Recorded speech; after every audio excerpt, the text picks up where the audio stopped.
I love that singing bowl. I just love hearing it resonate and sing. So welcome, good morning. Please stand and body your spirit as we sing our opening hymn, Come and Go With Me, in the teal hymnal, number 1018, 1018.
On this gorgeous sunny day to the Unitarian Universalist congregation, thank you, of Hillsborough, where we constantly strive to be an open and welcoming congregation to all and support.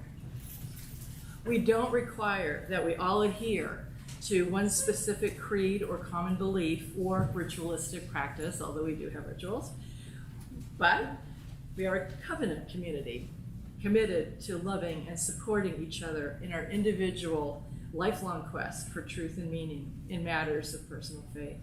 So whoever you are, member, guest, or friend, and for whatever reason or purpose guided you to join us here, either in person or online, we welcome you.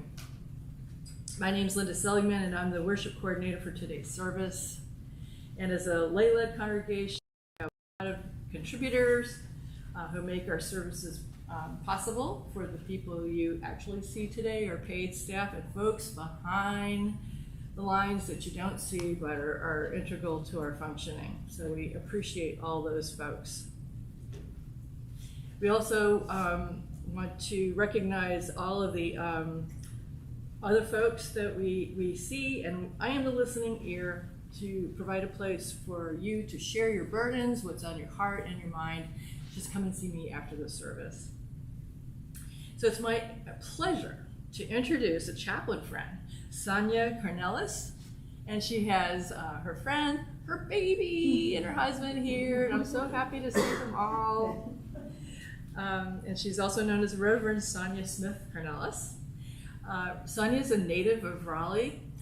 She was educated in the Wake Public School System, earned a BS degree in East Carolina University, a master's from North Carolina Central University, and most recently completed her master's in Christian practice, along with a certification in Black Church Studies from Duke University School of Divinity in July 23. And she was ordained as an elder in her church on June 25th this summer. And Sonia is married to David Cornelis, and they welcomed their baby boy, little Asher, on February 2nd. On her spiritual journey and through service in her local church, she has served in several ministries, including community outreach, teaching, pastoral care, and her current focus is in justice work. She's developing ministry with community activism, engagement, responsibility ministry to support gaps in accessing information technology, workforce development, empowering members of the community, and training community leaders. She also serves as a chaplain intern in the CPE program where I am at the UNC Rex Hospital in Raleigh. And today she'll be giving us a talk on expanding possibilities. What can you imagine? On inviting our limitless imaginations to be conduits of change and seekers of oneness in our communities. What can you imagine? So it's so good to have you here again. So we welcome you all today. Thank you for being here. And before we share our time for worship together, we're going to take a moment to share any important announcements. So does anybody have any announcements? You come to the mic.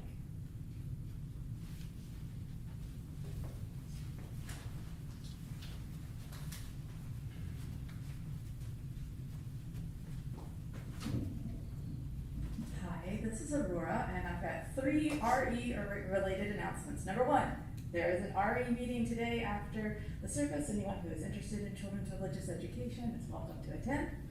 Number 2, it is time to sign up for fall RE. There is now a sheet outside with a QR code, and it's also, the link to it is in the e-news for the registration form.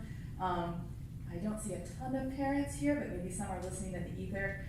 Please do this by September 1st because we are doing a skit, and I need to know how many parts to have in it, and it's going to be really fun.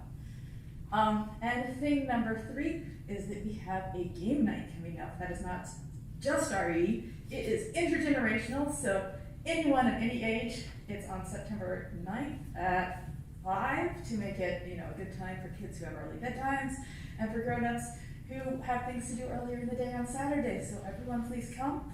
We'll have lots of games and it'll be really fun. So everyone mark your calendars for that. Thanks.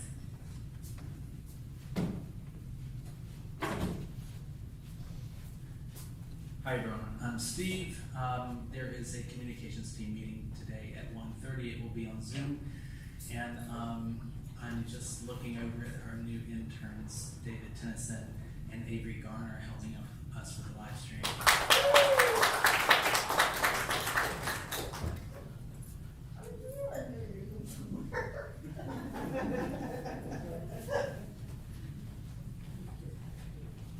Good morning, everyone. I'm Allison. I would like to read a short passage to you. I've done this one other time, and you'll understand why in a minute. It's called Know What This Is and Want It.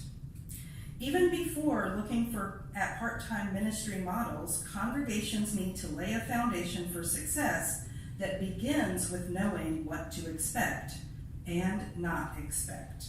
Seeking a part-time pastor should not be a hunt for a hero who will provide full-time ministry for part-time wages.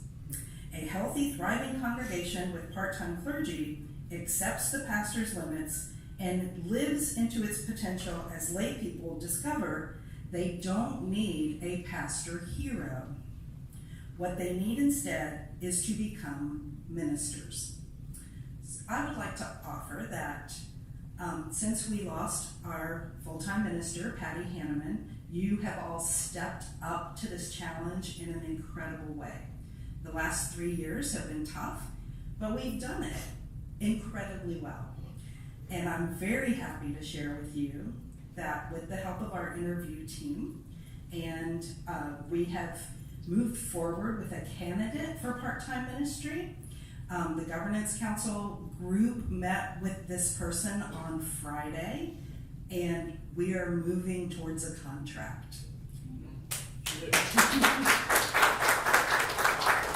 David Yeldon said to me this morning, well, you have a smile on your face, and I said, it's a big one. So, anyway, look for more news about this. We're checking references, we're fine-tuning the particulars of this for a quarter-time minister for this year.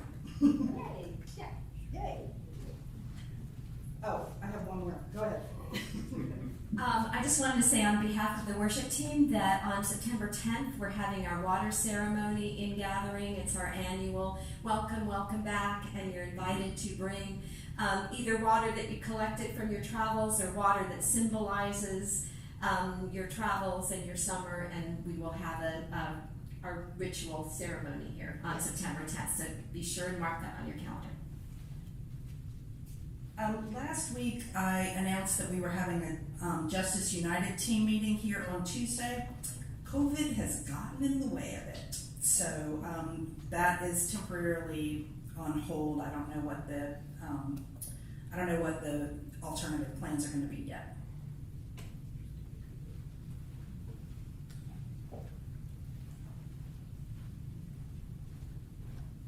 Hello. I just wanted to say that as this is the third Sunday of the month, I wanted to invite you all to our open house. We host board games at my place, so if you're interested in that, let me know afterwards. I'll give you the address and stuff. It's hosted by me, Alicia, and Aurora.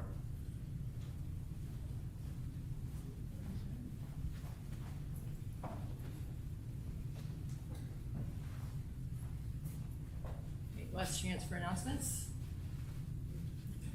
This is a good time to take your phone, make sure it's on quiet mode, worship mode. And after the service, you're welcome to join us for coffee. We have it in our library, which is just in the back there. Follow everybody else, you'll find coffee. So since there are no more announcements, we'll begin with our lighting of our chalice, which is our time-honored symbol of light and loving warmth in our community of faith.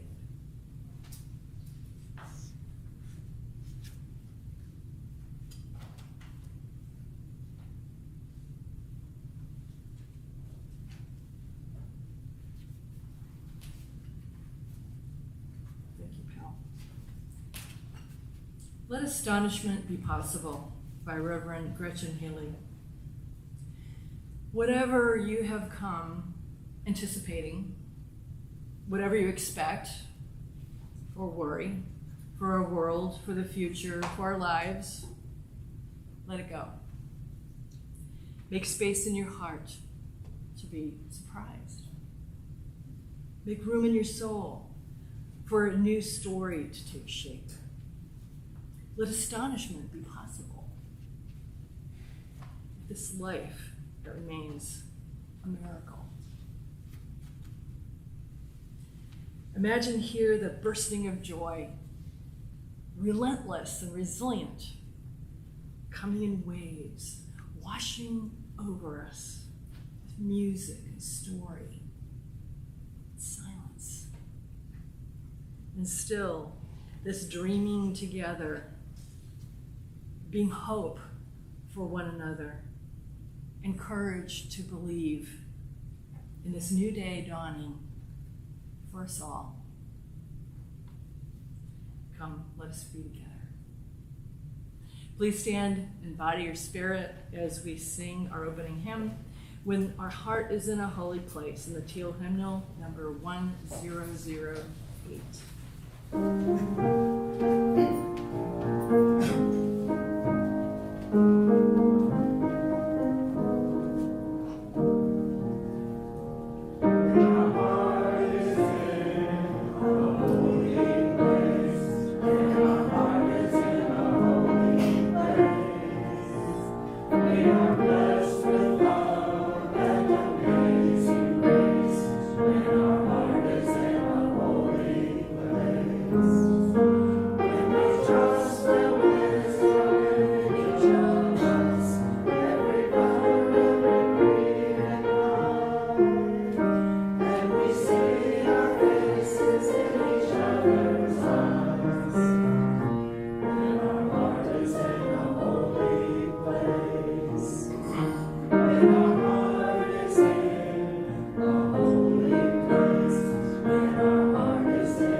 Ours is a welcoming community where we find connection, a sharing community where our joys are celebrated, and a caring community where our sorrows are lessened. Each Sunday, we take some time to reflect on the special happenings that have occurred this week among our members and friends. Some choose to share aloud, while others choose to remain silent. And here we make room for both. For those of you who would like to share aloud, please take a moment before we begin to center yourself, collect your thoughts, so that what you need to share this morning is personal, heartfelt, and brief. So now please come forward, tell us your name, and share what is in your heart. And when you're finished, you may put a stone into the vase on the altar. And for those of you sharing online, please put any concerns or thoughts you have into the chat, and we'll be happy to drop a stone for you.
face in silence while Aviva plays Spirit of Life. And after she plays it through one time, you're all invited to join in singing this meditation song, and the words are printed in your order of service.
We hold all these things within the heart of this community, both spoken and unspoken.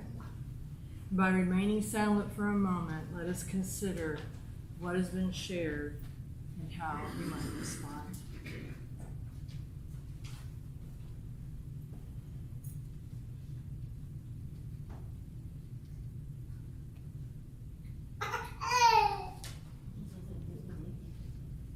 And let us close again with Amen and blessed be.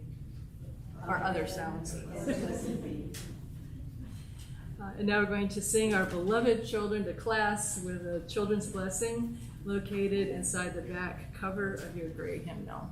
Are the children here? Yeah. Oh.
Piece de resistance.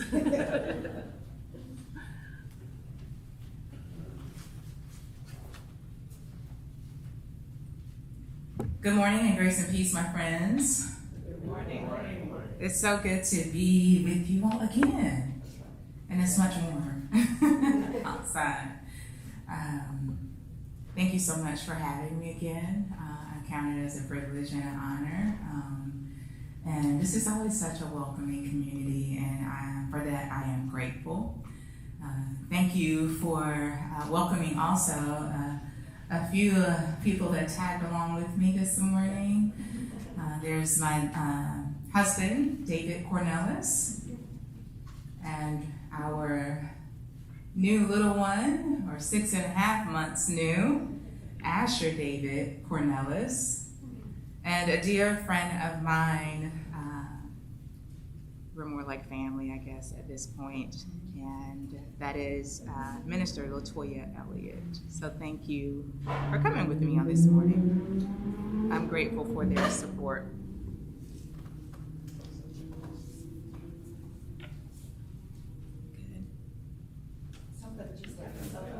I wonder if you flipped it on by accident.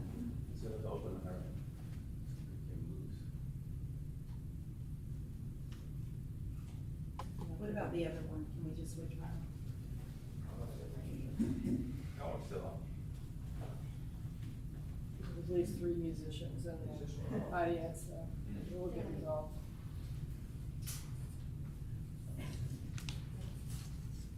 This is quite okay. Use your teacher voice. I can use my teacher voice. You could just switch it out. Yeah. No, we can just pull that one off and I'll hold the mic. Can we do that? I was a little bit short in that one, so Can we do that? it's about as far as it goes, unfortunately. This is perfect. Can I just push this down? Yeah. Okay. And welcome to our community that is joining us online as well. So today, my sermon is anchored. I think what's happening is this is the on-off switch for the microphone. Did I do something? Yeah, and when you pull on it, I think it might. Testing. That's not it? Testing. I don't know what the problem is. I can use my teacher voice, I promise. Teacher voice, okay. Okay. We'll get this. Sorry. Thank you. Sorry about that. There are worse things that happen in the world. I'm telling you. A mic this morning. I hope that those who are online can still hear everything that I have to say. I have been told that I have a very soft-spoken voice, and so I'm getting the cue that take it up a bit, Sonia, okay? I know this about myself. And so I want to journey through a text from the New Testament, just one verse of scripture from the book of Ephesians, and it's one of my favorite, chapter 3, verse 20. And it says, "Now to him who by the power at work within us is able to accomplish abundantly far more than we can ask or imagine." And so I want to anchor my sermon with the topic or subject of expanding possibilities. What can you imagine? In January of this year, my husband and I received a call that we had been anticipating for about 4.5 years. The subject of that call? Well, we were informed that a birth mom had selected us to adopt a baby boy she was expecting in February. And on that call also we were told that we needed to prepare to drive to Charlotte, North Carolina in the next couple of days, as she wanted to meet us in person. And in true Sonia form and fashion, I obsessed over what we were going to talk about, what the topic of conversation would be, how we would interact, how we would engage. Would it be fluid? Would it be authentic? Would it be rigid? What should we ask? What would be appropriate to ask her? What would be inappropriate? And so I did what any normal person in 2023 would do. I Googled it. I did. And while I gained insight over what were questions that we should steer clear of, I didn't find any questions that seemed meaningful yet not intrusive that I wanted to ask online. And then in the middle of the night before our drive to Charlotte, the question came to me. So the next day, we arrived to the adoption agency, and after pleasantries and her sharing her story of adoption with us, the perfect opportunity came up for me to ask her the question. Do you all want to know what that question is? Yeah. I asked her, if there is anything that's really important to you regarding how we raise this baby boy, what would that be? She immediately said, I just want him to imagine. I never want him to lose his imagination. Teach him to imagine so that he always knows that more is possible. With tears in her eyes, she said, I just want him to imagine. And so, upon hearing her response, I thought I knew what she meant. But I took time to think about it on our drive home and the days after, because her words really resonated with me. What did she mean? Why was imagination so important to her? In that moment, did she realize that a lack of an invitation to imagine in her own life played some role in how her life had her ended up recovering from such trauma? Did life cause her to lose her imagination, thus placing limitations on what she thought was possible in her own life? Maybe possibly losing hope, losing sight of all that she could do? Has she not been able to envision the possibility of living a life free of being her most authentic and free self? Did she ever feel included? Had her creativity been stifled? The more I thought about what she said, the more value I began to place on the importance of imagination. Albert Einstein said, imagination is more important than knowledge, for knowledge is limited, whereas imagination embraces the entire world, stimulating progress, giving birth to evolution. Well, similar questions came to mind as I began reading that book, Ephesians, which is where that verse of scripture that I lifted for today's sermon comes from. So the writer of this circular letter, likely intended for multiple churches, is speaking to a Gentile audience who are newly converted believers of what we know today as Christianity. And the readers are experiencing a radical transformation of their personal and social identity, thus a radical shift in how they think. Now, who exactly were the Gentiles?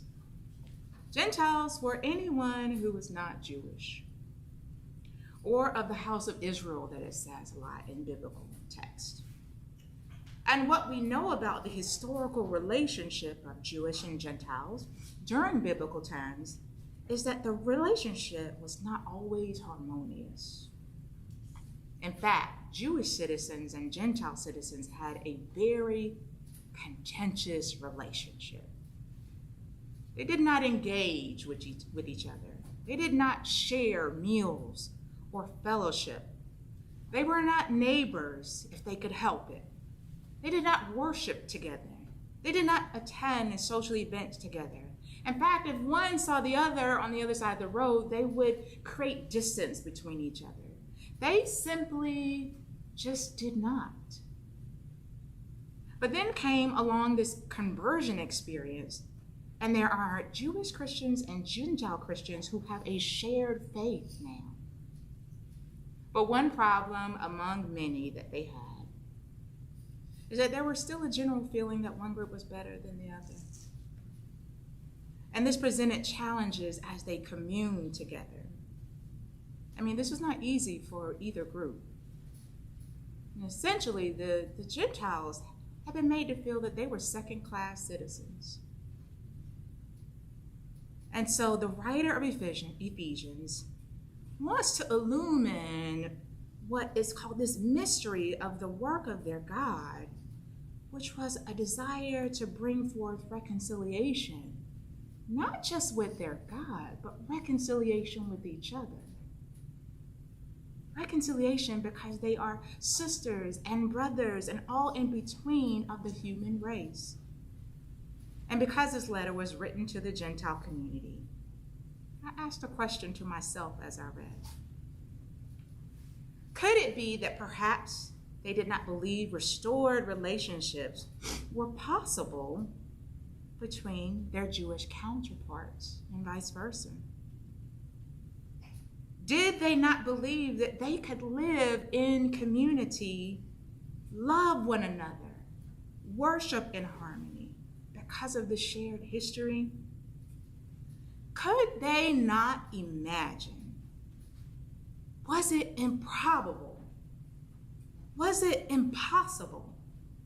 Had they shut down the idea of, or was the thought of it so far-fetched that they could not grab hold of it? Well, the writer ends this particular chapter with a doxology of praise, saying, not only was it possible, but that it was exceedingly, abundantly, far more than they could imagine was possible. The writer says it is in fact possible because they have a power at work within them. A power that could make the unimaginable imaginable and the impossible possible. That they could create solutions so that they could live together as sisters and brothers. He said this is possible, and not only is it possible, but far more is possible than that. He challenges them to think beyond their norms. He admonishes them to take the limitations of what they think is possible. And I encourage us all on this morning by saying that just like them, we have power at work in us too. Power to imagine and to believe that more is possible. Power that takes the limits off of what we believe to be possible. Power that stretches the depth and the breadth in our lives of possibility. You have power of expanded possibility in your thinking and actions. What would our lives look like if we dare to expand the limits of what we believe to be possible? Could there be world peace? Would we be able to have a more inclusive lifestyle, relationships with those who are different from us? Could we imagine a more just social system? Can you imagine it? Is it possible to see an end to police brutality that overwhelmingly kills more Black and brown people? Could you imagine it? How possible would it be to truly love our neighbor? And how possible for us to stretch our understanding and definition of who that neighbor is? Can you imagine? Is it possible?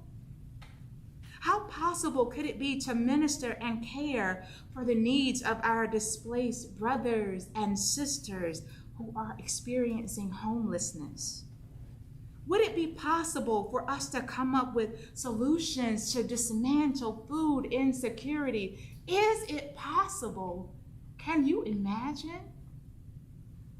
Here's what I concluded about what I believe Asher's birth mother was saying in her own way.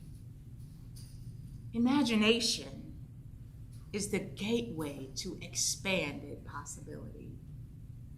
Imagination is the catalyst that opens our minds to what can be made possible. Imagination stretches our minds and dares us to be expansive in our thinking, expansive on what we know is possible. Possibility, expansive possibility, begins with imagination. And so I ask you on today, my friends, what can you imagine? Thank you.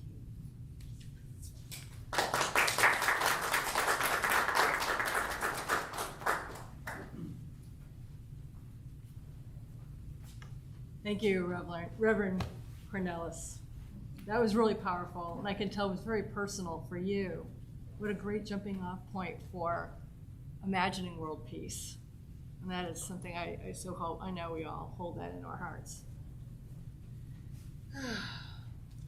Well, at this time, on every Sunday, we take up a monetary offering to support our social justice work in our Orange County communities. This month, our plate goes to OCIM, Orange Congregations in Mission. You can donate by placing a cash or checks in the offering basket. If by check, just write plate in the memo. Or you can go to our website and click the donate button. Can you hear my teacher voice? I That should hope. be working. I don't know. You have to keep trying it. I won't believe that. Yeah, I'm not hearing them. We also have the QR code that's printed in the order service. So thank you for your generosity. And right now we're going to get to hear our guest musician, Stephen Smith, doing Beloved on the piano. So this will be wonderful.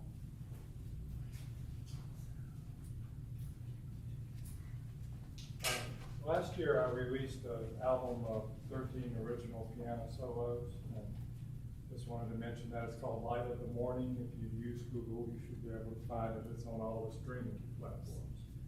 I also have a YouTube channel under my name.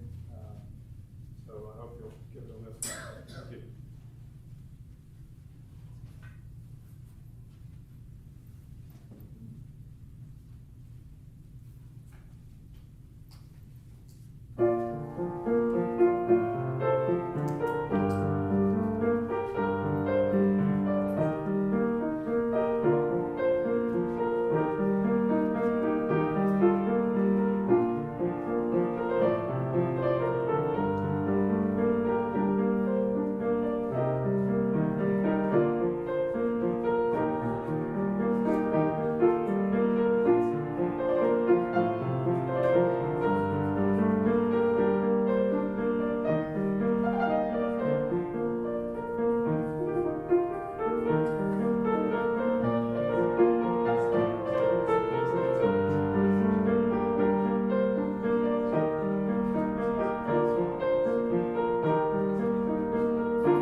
Thank you. That was beautiful.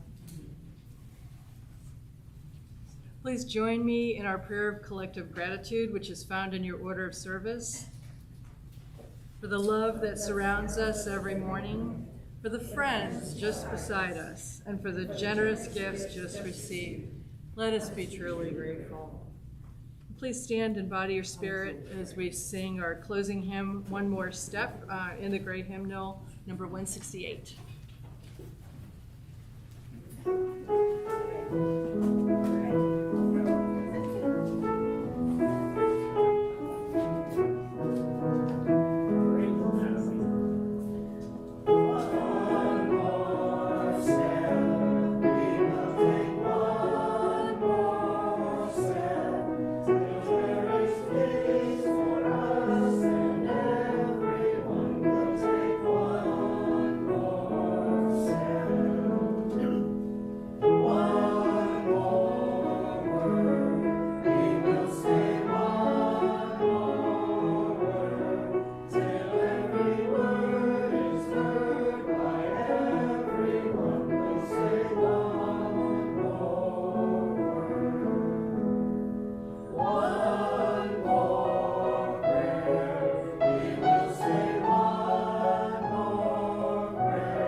For the closing words I'm going to say, remind me of the realities and the possibilities that have been held within the last several years.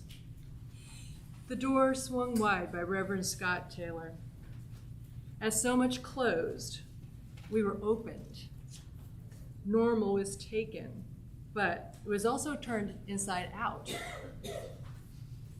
Very little is inevitable.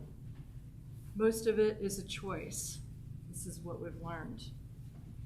So now the question comes, do we really want to go back? Can we weave a new world, friends? The straw can be spun into gold. A door has swung open with possibility trying to pull us through. So we may today mark our first step, and may it be one we take side by side. So please join me as we extinguish our sacred UU chalice.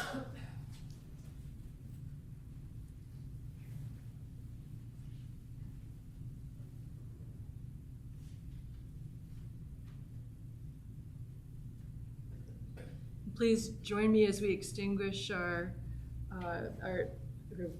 chalice, and please say the shared words in our order of service. We extinguish this flame, but not the light of truth, the warmth of community, or the fire of commitment. These we carry in our hearts until we're together again. So go in peace, my friends, and blessed be. Thank you.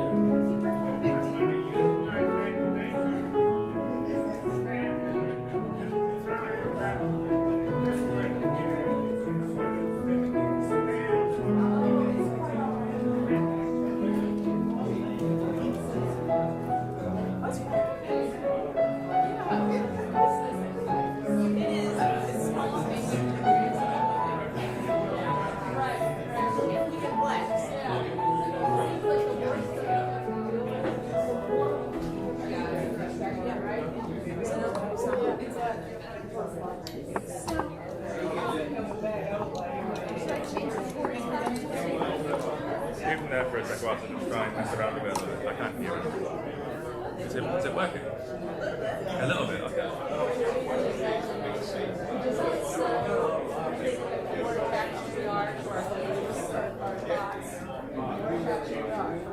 congratulations.